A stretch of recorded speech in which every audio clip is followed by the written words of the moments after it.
বাংলাদেশের যে ঘটনা, দীপু দাসের মর্মান্তিক মৃত্যু, আমরা তো সবাই নিন্দা করছি, কিন্তু এটা তো সেন্ট্রাল গভর্নমেন্টকে দেখতে হবে, এটা একটা আলাদা দেশের ব্যাপার। তো এখনো তো সেন্ট্রাল গভর্নমেন্টের কোনো স্টেটমেন্ট এলো না, নরেন্দ্র মোদীর কোনো স্টেটমেন্ট এলো না। তো শুভেন্দু অধিকারী কি শাক দিয়ে মাছ ঢাকছেন? নরেন্দ্র মোদীর সরকার, কেন্দ্রের সরকার, দিল্লির সরকার, যারা দায়িত্বে, এটা আন্তর্জাতিক বিষয়, বাংলাদেশ, এটা পশ্চিমবঙ্গ কিছু করতে পারে না, এটা কেন্দ্রের ব্যাপার। এখনো কোনো স্টেটমেন্ট এলো না, এখনো কোনো নিন্দা এলো না। তাহলে শুভেন্দু অধিকারী নরেন্দ্র মোদীর কাছে কৈফিয়ত চান। ভয়ঙ্কর যেটা দুর্ঘটনা ঘটেছে, যে দায়িত্বজ্ঞানহীন কাজকর্ম, প্রধানমন্ত্রী সবাই লোক আনতে গিয়ে এমনভাবে সব ব্যবস্থা করেছে বিজেপি, তো 4 জন তো ট্রেনের দুর্ঘটনায় মারা গেলেন, 4 জন মারা গেলেন, আরও আহতের খবর আছে। তো এখন বিজেপি তো, তাদের পাশেও বিজেপি নেতারা নেই। সভাস্থলে যখন ভাঙচুর বিশৃঙ্খলা হচ্ছে তখনও সেখানে নেই, রাজ্য নেতারা খুঁজে পাওয়া যায় না। আর আমাদের সর্বভারতীয় সাধারণ সম্পাদক অভিষেক বন্দ্যোপাধ্যায়, তিনি ওই সেই যারা মারা গেছেন তাদের বাড়িতে লোক পাঠিয়ে কিভাবে পাশে থাকা যায় সেই সমস্ত করছে। এগুলো তো বিজেপি। কেন বিজেপির কথায় কারা হুজুগে নাচছেন? আপনাদের বিপদে ফেলে দেবে এই ভারতীয় জনতা পার্টি। শ্রমিক ভট্টাচার্যেরও ধারণা ছিল বোধহয় এসআইআর, সিএএ, মতুয়াদের অনিশ্চয়তা, আশঙ্কা, উদ্বেগ নিয়ে নরেন্দ্র মোদী কোনো কিছু বলবেন। তো তিনি সেই বড় মুখ করে ওই সব কথা বলে আছেন, যেমন শুভেন্দুবাবু বলেছেন গ্যারান্টার ফ্যারেন্টার। এবার যাকে বলছে গ্যারান্টার নরেন্দ্র মোদী, তিনিই গ্যারান্টি দিচ্ছেন না। যার হয়ে কথা বলছেন শ্রমিক ভট্টাচার্য, নরেন্দ্র মোদী সেই প্রসঙ্গটা এড়িয়ে চলে গেলেন। মতুয়া সম্প্রদায়ের কিছু মানুষ যারা বিজেপিকে দেখে ভুল বুঝেছিলেন কিছুদিনের জন্য, তারা অপেক্ষায় ছিলেন যে নরেন্দ্র মোদী কি বলবেন, তারা চূড়ান্ত হতাশ হলেন। তো সবাই দেখতে পেয়েছে আপনার জন্য 4 জন মানুষের মৃত্যু হয়েছে। আপনাদের বিশৃঙ্খলায় কি দেখা গেল? আপনাদের বিশৃঙ্খলায় সেখানে কোনো দায়িত্বশীল বিজেপি রাজ্য নেতাকে দেখা যায়নি ভিড় সামলাতে। আপনারা যেখানে সরু জায়গায় বেশি লোক ঢুকিয়ে দিয়েছিলেন, আপনার সভা এমন কিছু বড় হয়নি, অল্প জায়গায় বেশি লোক ঢুকিয়েছেন দায়িত্বজ্ঞানহীনের মতো, বড় সড় দুর্ঘটনা ঘটতে পারত। একজন বিজেপির রাজ্য নেতাকে দেখা যায়নি সেই মবকে সেই জায়গাটাকে কন্ট্রোল করতে। চেয়ার ছোঁড়াছুড়ি, সেখান থেকে গেট ভাঙা, সেখান থেকে সমস্ত রকম বিশৃঙ্খলা হয়েছে। সংযমের সঙ্গে পশ্চিমবঙ্গ পুলিশ এই বিজেপি কর্মীদের বিশৃঙ্খলা, বিজেপি কর্মীদের যে অন্যায় আচরণ, সেইগুলোকে তারা সামাল দিয়েছেন। গঙ্গা অনেকদিন ধরে একই রুটে আসছে, গঙ্গার কোনো রুট চেঞ্জ হয়নি, কিন্তু ওই একই রুট দিয়ে বিজেপি আসতে গিয়ে পশ্চিমবঙ্গে আর ঢুকতে পারে না।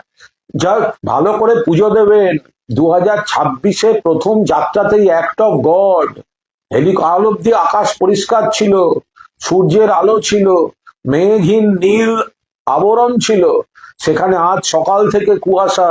নরেন্দ্র মোদীর বাংলার প্রথম সভা, act of god. Abhishek Banerjee কদিন আগে লোকসভায় বলেছেন, कुर्सी की पेटी बांध लीजिए, मौसम अभी बिगड़ने वाला है। तो ये भाजपा के लिए मौसम ऑलरेडी बंगाल में बिगड़ चुका है। एसआईआर এ যাদের নাম উঠছে না মতুয়া সম্প্রদায়, তাদের সুরা সম্পর্কে কোনো কথা নেই। বিজেপির নেতারা গত 2 দিন ধরে বলে গেল যে মতুয়াগড়ে সভা, কারণ সেখান থেকে সুরাহার কথা বলবেন প্রধানমন্ত্রী। কোথায় সুরাহার কথা? কোনো সুরাহা নেই, কোনো সুরাহার কথা নেই। মতুয়ার সমাজকে আরো হতাশার মধ্যে ঠেলে দিয়ে গেলেন নরেন্দ্র মোদী। নরেন্দ্র মোদীজি মুখ থেকে যতবার ঘুষপেটিয়া বলে বেরোবে, অনুপ্রবেশ বেরোবে, যান না এখানে আপনি বক্তৃতা না দিয়ে অমিত শাহের সঙ্গে কথা বলুন।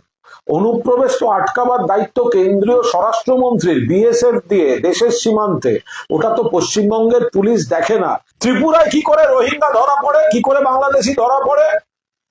আপনার সরকারের দায়িত্ব দেশের সীমান্ত সুরক্ষিত রাখা। আপনার স্বরাষ্ট্র মন্ত্রক, আপনার স্বরাষ্ট্রমন্ত্রী, আপনার বিএসএফ, আপনার সেন্ট্রাল এজেন্সি, আপনি সেখানে ব্যর্থ। আপনি মুখে ফাটা রেকর্ডের মতো যতবার বলবেন ঘুষপেটিও, ততবার সেটা আত্মঘাতী গোল হিসেবে ট্রিটেড হবে। গল্প শোনাতে যাবেন না নজর ঘোরাবার। আমরা বলছি, আপনি তৃণমূল কংগ্রেসের সমালোচনা করুন, বিরোধিতা করুন, কুৎসা করুন, বাংলার মানুষের টাকা আটকাচ্ছেন কেন? বাংলার যে গরিব মানুষ 100 দিনের কাজ করেছে তার টাকা আটকেছেন কেন?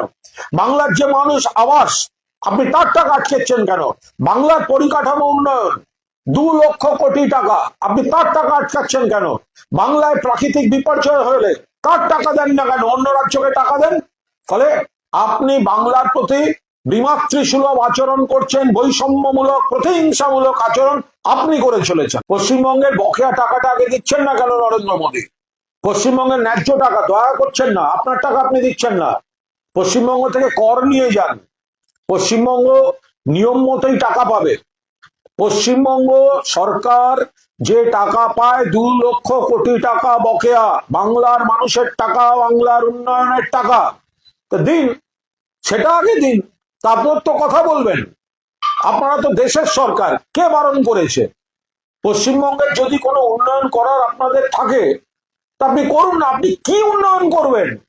নরেন্দ্র মোদী, আপনি 2014 সাল থেকে এই 2025 11 বছরে বাংলাকে আপনার সদিচ্ছা থাকলে একটা পূর্ণ মন্ত্রী পর্যন্ত দেননি। তফাৎটা হচ্ছে বাংলায় বামপন্থী জমানার থেকে অনেক ভালো সরকার দিচ্ছে মমতা বন্দ্যোপাধ্যায় তৃণমূল কংগ্রেস। বামপন্থীদের সেই অপশাসন জঙ্গলরাজ থেকে মমতা বন্দ্যোপাধ্যায় যে উন্নয়ন, শান্তি, সংহতি, সম্প্রীতি প্রত্যেকটা ক্ষেত্রে মানুষ বলবেন তাই বিপুল ভোটে জেতাচ্ছেন। আর ত্রিপুরায় বা ওই সিপিএম এর সরকার খারাপ ছিল না বিজেপির সরকার খারাপ, সেটাতেই এখন তুলনা হচ্ছে। এগুলো সব ফাটা রেকর্ডের মতো একই কথা বলে যান। পশ্চিমবঙ্গে সিপিএম এর জমানায় জঙ্গলরাজ চলতো, দেশে বিজেপির অপশাসনের জঙ্গলরাজ চলছে, সেখানে পশ্চিমবঙ্গ হচ্ছে স্বর্গোদ্যান। পশ্চিমবঙ্গে মানুষ অত্যন্ত উন্নয়নের মধ্যে আছেন। পশ্চিমবঙ্গকে জঙ্গলরাজ বলার আগে ত্রিপুরার দিকে তাকান, পশ্চিমবঙ্গকে জঙ্গলরাজ বলার আগে গুজরাটে পরের পর সেতু ভেঙে পড়ছে দেখুন। আমাদের বাংলার দিকে আঙুল তোলার আগে মনে রাখুন যে আপনার সরকারের দফতরগুলি উন্নয়নের ক্ষেত্রে সার্টিফিকেট দিয়েছে পশ্চিমবঙ্গই সেরা বলে। আজকে যে বিজেপি নেতারা, গতকাল অব্দি দেখুন কতজন বিজেপি নেতা স্টেটমেন্ট আছে, প্রধানমন্ত্রী আসছেন সুরাহা দিতে, বিজেপির বড় বড় নেতারা বলছেন এই কথা। তো কোথায় সুরাহা? হতে পারে উনি টেলিফোনে বলেছেন, হতে পারে উনি দীর্ঘক্ষণ বলেননি।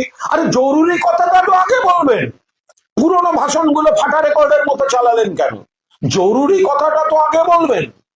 তো সেই জায়গায় দাঁড়িয়ে তখন এই জায়গায় সম্পূর্ণভাবে আমরা বলছি যে এই এসআইআর এর হঠকারী প্রধানমন্ত্রী একটি শব্দ বললেন না, একটি শব্দ বললেন না, কারণ এই সুরাহা দেওয়ার মতো জায়গায় তারা নেই। তারা মানুষকে বিপদে ফেলে দিয়েছেন, আর বিপদের দিনে পাশে আছে মমতা বন্দ্যোপাধ্যায়ের নেতৃত্বাধীন তৃণমূল কংগ্রেস।